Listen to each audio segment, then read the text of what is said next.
क्या बोल रही है मेरा बेटा?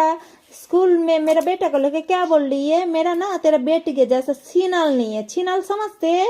तेरा बेटा बेटी तो एक नंबर का छीनाली है, हार्ड बोलती, गंदी गंदी बात करते। तो तेरा बेटी जैसा मेरा बेटा, छी छी छी छी छी छी, ऐसा नहीं। देख भी, छी छी छी छी। फिर तेरे को बेटी दिया एकदम हिजरा जैसा, क्या बोलू, पूरा गाल पूरा चापा है, सब फट गया।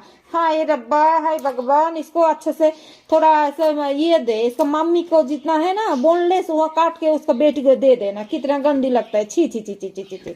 हाँ, मेरा जो बेटा है ना प्यारा सा क्यूट।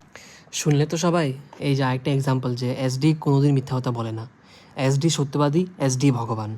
আর এই দেখো, আমি আবার যেটা বললাম এটাই ঠিক হলো।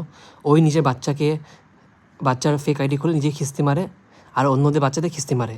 ও নাকি খুব মা, ওর নাকি দুধের বাচ্চা, কিন্তু অন্যদের বাচ্চা দুধের না। অন্যদের বাচ্চাকে যা তা বলে, কি বাচ্চা, এই বাচ্চা, ছি ছি ছি ছি ছি, বাচ্চা তো ছাড়ে না।